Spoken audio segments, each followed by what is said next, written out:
Hello students, how are you all? I hope you all are fine and safe at home. This is a statistics lecture and this is chapter number 4, tabular presentation of data. So what is tabular presentation? When any data is presented in the form of tables. Any data when it is presented in the form of tables, that is known as tabular presentation. Now how a table is formed? It is a combination of rows and columns. ये क्या है? ये एक table हो जाती है. It is a combination of rows and columns. Yes, so this is known as tabular presentation. So what is tabulation basically? अगर हम बात करें तो tabulation is a process and statistical table is the outcome of tabulation. Tabulation एक process है यानी कि systematic presentation of data in the form of rows and columns. एक तरह से जब हम किसी डेटा को सिस्टमैटिकली प्रेजेंट करते हैं in the form of rows and columns, then that is tabulation. ये एक टैबुलेशन होता है. और टेबल कैसे फॉर्म करी जाती है? रोज और कॉलम्स के फॉर्म में. रोज हॉरिजॉन्टल होते हैं, कॉलम्स वर्टिकल होते हैं. This is a row, this is a column. ठीक है, ये होता है रो आपका और ये होता है आपका column. Horizontal, vertical. Okay, now what are the objectives of tabulation? Tabulation क्यों करी जाती है किसी भी डेटा क्यों? Because it simplifies the complex data. एक कॉम्प्लेक्स डेटा को सिंप्लीफाई करता है ताकि ईजिली अंडरस्टैंडेबल हो सके. To facilitate comparison. अगर टेबल फॉर्म में डेटा होता है, एक ऑर्डरली फॉर्म में, एक सिस्टमैटिक फॉर्म में, तो उस डेटा को कंपेयर करा जा सकता है with another data, with previous years data, with last month data, है ना. To facilitate statistical analysis. Tabulation अगर कर रखी है किसी डेटा की तो उससे उस डेटा का एनालिसिस और उसका इंटरप्रिटेशन ईजी हो जाता है.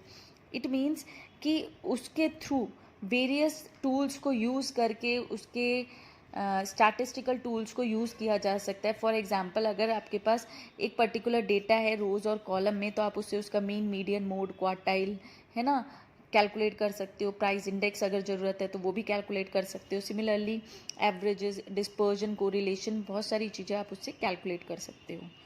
To facilitate the presentation of data. Basically presentation of data जो है ईजी हो जाता है. हम उस डेटा को डायग्राम्स, उस डेटा से बाद में डायग्राम्स ड्रॉ कर सकते हैं, ग्राफ्स बना सकते हैं. तो ये इन सब रीजंस की वजह से टैबुलेशन जो है वो बहुत अच्छा हो जाता है. And these are the objectives of tabulation. Why tabulation is being done? क्यों करा जाता है tabulation? Because of these reasons. Okay, next is what are the advantages of tabulation. Tabulation के एडवांटेजेस क्या हैं? Presentation of data in condensed and simple form. Condensed मतलब data को short कर देता है, छोटे फॉर्म में प्रेजेंट करता है और इजीली अंडरस्टैंडेबल हो जाता है. Saving of place and time. Tabulation जो है टाइम और प्लेस को सेव करता है. क्यों करता है? एक तो कंडेंस्ड फॉर्म में आता है, ठीक है, जगह जो है वो सेव हो गई, और रीडर को एक ही ग्लांस में टेबल देखकर आइडिया आ जाता है कि ये डेटा हमें क्या बताना चाह रहा है. To checkup errors. अगर उस डेटा में एरर फाइंड आउट करने हैं तब भी उसके लिए टेबल फॉर्म में अगर डेटा होगा तो ईजिली एरर्स और ओमिशन मतलब अगर कुछ लिखना भूल गए हो तो वो फाइंड आउट किया जा सकता है. Helpful in comparison. This I have discussed. Statistical analysis also discussed. Presentation, आगे जाकर डायग्राम और ग्राफ्स जो है ईजिली बन जाते हैं. Good for references. आपने कई बार न्यूज़पेपर्स में देखा होगा कि कोई एक आर्टिकल आपको मिलता है और उसमें नीचे रेफरेंस लिख कर दिया जाता है या फिर एक टेबल बनाकर दे दी जाती है. तो अगर आप कोई एक आर्टिकल प्रेजेंट कर रहे हो और उसके बाद एक टेबल फॉर्म कर देते हो तो it means that table will act as a reference. ठीक है, कि उस पर्टिकुलर बात को आप अपने रेफरेंस के थ्रू बता पा रहे हो. अगर मान लो आप पॉवर्टी के बारे में बात कर रहे हो तो आप एक टेबल शो करके बता सकते हो कि how does poverty eliminated in India since last 15 years, कैसे कम हुई है या कैसे इंक्रीज हुई है. आपने आर्टिकल लिखा, नीचे एक टेबल बना दी, तो आर्टिकल पूरा पढ़े ना पढ़े रीडर, लेकिन टेबल देखकर जरूर समझ जाएगा कि पॉवर्टी इंक्रीज हुई है या डिक्रीज हुई है. Next is difference between classification and tabulation.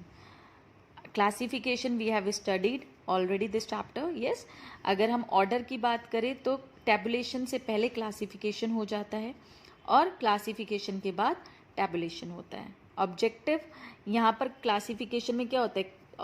Characteristics के अकॉर्डिंग जो है डेटा को क्लासीफाई करा जाता है. For example on the basis of gender बोले तो male female, on the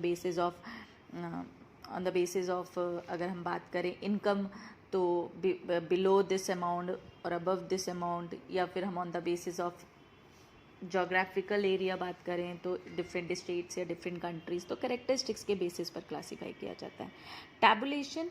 tabulation का मतलब होता है इस क्लासीफाइड डेटा को फिर एक बार क्लासीफाई करने के बाद उस डेटा को टेबल के फॉर्म में रिप्रेजेंट करना. आपने क्लासीफाई कर लिया मेल फीमेल, उसके बाद आपने कॉलम बनाए, मेल लिखा फीमेल लिखा, नंबर्स लिखने स्टार्ट कर दिए, whatever your data is. तो इट मीन्स कि उसको उसके बाद में अरेंज करा जाता है into different columns and rows. Process classification एक स्टैटिस्टिकल एनालिसिस का मेथड है. Tabulation is a process of presentation of data. ये एनालिसिस का मेथड है, ये प्रेजेंटेशन, ये एक पर्टिकुलर डेटा को प्रेजेंट करने का तरीका है. ठीक है. और क्लासिफिकेशन एनालिसिस करेक्टरिस्टिक्स के बेसिस पर हम लोग कर रहे हैं ना, तो ये एनालिसिस का पार्ट है. Okay. Next topic is essentials of a good table. एक अच्छी टेबल कैसी होनी चाहिए? It should be attractive, it should look attractive. It means एक अच्छी टेबल ऐसी होनी चाहिए कि रीडर जैसे ही उसको देखे तो उसके अटेंशन को ग्रैब कर ले, अट्रैक्टिव दिखनी चाहिए. And care should be taken कि साइज क्या होना चाहिए उसका, proportion of columns and rows क्या होने चाहिए, writing of figures etcetera. Manageable size, neither too big not too small. बहुत ज़्यादा बड़ी बहुत ज़्यादा छोटी नहीं होनी चाहिए. It should be simple and compact. Okay. Next is comparable. Data इस तरह से अरेंज करना है, टेबल इस तरह की फॉर्म करनी है कि ईजिली कंपैरिजन हो सके. इट मीन्स किसी और कंपनी के साथ अगर कंपैरिजन करना है डेटा, या अपनी कंपनी में लास्ट मंथ के साथ डेटा कंपैरिजन करना है तो वो ईजिली हो सके. सुटेबल, इट मीन्स कि जो भी इन्वेस्टिगेशन का ऑब्जेक्टिव है उसके अकॉर्डिंग होना चाहिए. फॉर एग्जाम्पल आप पॉवर्टी पर इन्वेस्टिगेशन कर रहे हो और आप डेटा एक्सपेंडिचर पर बना रहे हो, है ना. आप बात कर रहे हो उत्तराखंड में फार्मर्स की और आप डेटा कलेक्ट करके या फिर टेबल फॉर्म कर रहे हो आप नंबर ऑफ फार्मर्स को लेकर, है ना. फार्मिंग कंडीशंस की बात करनी है, आपने कर दिया नंबर ऑफ फार्मर्स. या प्रोडक्शन की बात करनी है तो आपने डेटा बना दिया नंबर ऑफ फार्मर्स को लेकर. तो it should not be like that. Table जो भी आपका ऑब्जेक्टिव है उससे ही सूट करनी चाहिए. आपने एक आर्टिकल लिखा पॉवर्टी पर और नीचे आपने अनएम्प्लॉयमेंट का डेटा शो कर दिया, तो it should not be like that. Clarity, table इस तरह से प्रिपेयर करनी चाहिए कि इवन अ लेमन यानी आम आदमी भी उसको देखकर उसे समझ सके. ठीक है. Table should be complete and self explanatory. It should be completed self explanatory कि whatever whoever reader is reading it और जस्ट एनालाइजिंग इट उसे अपने आप समझ आ जानी चाहिए. Okay. And units must be clearly stated. For example prices हैं तो रुपीज़ में है, वेट है तो केजी में है, ग्राम में है, क्विंटल में है, तो units must be properly mentioned. Scientifically prepared means जो whatever is the process of preparing a table. एक आप नॉर्मली टेबल प्रिपेयर कर देते हो, एक होता है साइंटिफिकली प्रिपेयर करना है. It means all the steps should be taken care of. कैसे कैसे प्रिपेयर करनी है ये सब बातों का ध्यान रखना. For example it should have a suitable title at the top.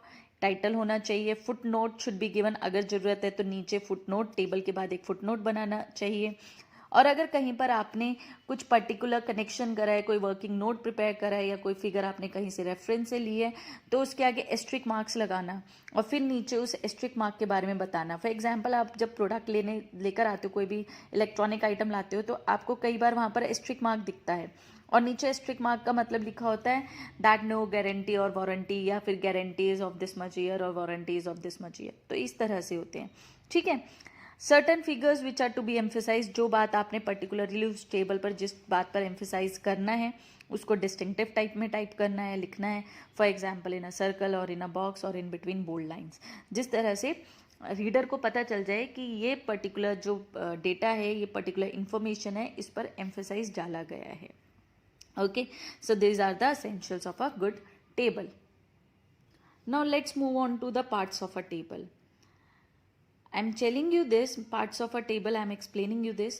Okay, parts of a table. Table number, each and every table should be numbered. Her table के आगे अगर आप कोई प्रोजेक्ट बना रहे हो और आपने उसमें 10 टेबल्स यूज़ किए हैं तो you should have that for example table number should be there 1 2 3 4. आप अपनी बुक भी ओपन अप करके देखो. फॉर एग्जाम्पल सी यहाँ पर इस चैप्टर की फर्स्ट टेबल आई है तो लिखा है ना table 1. So number should be given table 1.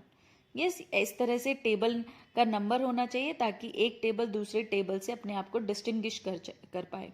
ठीक है, नंबर मे बी गिवन इधर at the top above the title, या तो टाइटल के साथ या टाइटल के ऊपर या फिर लेफ्ट हैंड साइड पर, कहीं पर भी आप टेबल नंबर दे सकते हो। नॉर्मली टेबल नंबर जो है कंप्लीट नंबर में दिया जाता है, फ्रैक्शनल नंबर्स नहीं होते, 1.2 1.3 इस तरह से नहीं दिया जाता है। ठीक है, बेसिकली कई बार हम लोग, अगर आपको अगर ऐसा दिखता भी है 1.1 1.2, तो उसका मतलब होता है कि 1 मतलब चैप्टर नंबर 1, 0.1 मतलब चैप्टर नंबर 1 का की फर्स्ट टेबल, 1.2 चैप्टर नंबर 1 की second table. But generally normally आपको टेबल जो है कंप्लीट नंबर्स में देनी चाहिए। It is good. ओके, और for example if 2.4 is written, it means chapter number 2 and fourth table. Okay, title, let's move on to the title next. Every table should be given a suitable title. Title should be simple, clear, short and self-explanatory. Title का मतलब होता है कि उस table में क्या बताया जा रहा है, उस टेबल के कंटेंट्स क्या एक्सप्लेन कर रहे हैं। It should be written in bold letters so as to attract the readers eye immediately. Okay, title कैसा होना चाहिए, नेचर ऑफ डेटा बताए, जो कि डेटा किस बात को लेकर इंफॉर्मेशन दे रहा है, किस टॉपिक को लेकर इंफॉर्मेशन दे रहा है। Time period of data, year, 6 months, किस तरह का डेटा जो है टाइम पीरियड को मेंशन कर रहा है। Scope of data, okay, like कहाँ कहाँ उस डेटा को यूज़ किया जा सकता है। Basis of classification of data, कि डेटा को प्रिपेयर करते टाइम या करते समय किन बातों का ध्यान रखा गया है और उसकी क्लासिफिकेशन की गई है। तो इन सब चीज़ों को जो है उसको मेंशन करना चाहिए। फॉर एग्जांपल सी है पर capital net availability of cereals and pulses 1961 to 2010। Now see nature of data, nature of data पर कैपिटल नेट अवेलेबिलिटी बता रहा है ना, टाइम पीरियड बता रहा है। स्कोप ऑफ डेटा, कहाँ कहाँ इसको यूज़ किया जा सकता है, मतलब सीरियल्स एंड पल्सेस क्लासिफिकेशन हो गए, बेसिस हो गए। ठीक है, लेकिन इसको यूज़ कहाँ कर सकते हैं हम लोग, एग्रीकल्चरल सेक्टर में यूज़ कर सकते हैं। पता चल रहा है, सीरियल्स के केसेस में, पल्सेस के केसेस में यूज़ कर सकते हैं कंपैरिजन करने के लिए। Okay, next is head note. अगर मेन टाइटल अच्छे से कंप्लीट इंफॉर्मेशन नहीं डिस्क्राइब कर पा रहा है तो एक हेड नोट भी दिया जा सकता है, जो बिल्कुल टाइटल के नीचे दिया जाता है अगर ज़रूरत है तो।